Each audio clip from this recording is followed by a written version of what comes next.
Fitnah bahwa beliau adalah penyebar ajaran sesat dan pemberontakan semakin kuat di benak masyarakat.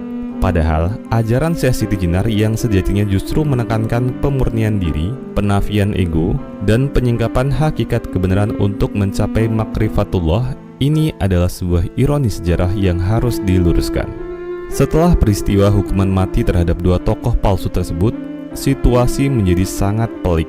Nama Syekh Siti Jenar yang asli terlanjur tercemar. Dalam kondisi seperti itu, Syekh Siti Jenar memilih langkah yang bijaksana namun penuh pengorbanan. Mengasingkan diri, beliau menjauh dari hiruk-pikuk politik dan fitnah yang melibatkan namanya. Pengasingan ini tidak hanya bersifat simbolis, tetapi juga praktis. Beliau menjauh dari pusat kekuasaan seperti Demak dan Cirebon, demi menghindari konflik lebih lanjut dan meredakan ketegangan yang sudah ada. Mengapa Syekh Siti Jenar memilih jalan ini? Jawabannya adalah pada kebesaran hati dan kebijaksanaannya sebagai seorang sufi. Pengasingan ini bukan hanya untuk melindungi dirinya dari bahaya, tapi juga sebagai bentuk pengorbanan agar masyarakat tidak semakin terpecah belah oleh kontroversi yang ditimbulkan oleh ajaran-ajaran palsu dan kesalahpahaman.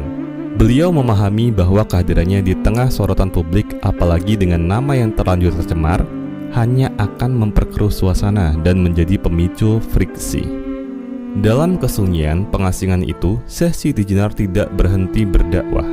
Beliau tetap melanjutkan misi spiritualnya, namun dengan cara yang lebih tersembunyi dan fokus. Beliau membina murid-murid sejatinya dalam lingkaran yang lebih kecil dan terpercaya, mengajarkan tasawuf murni dan makrifatullah secara mendalam. Langkah ini jelas mencerminkan keutamaan beliau sebagai seorang guru spiritual yang lebih mementingkan kemurnian ajaran dan stabilitas umat ketimbang popularitas atau pengakuan duniawi.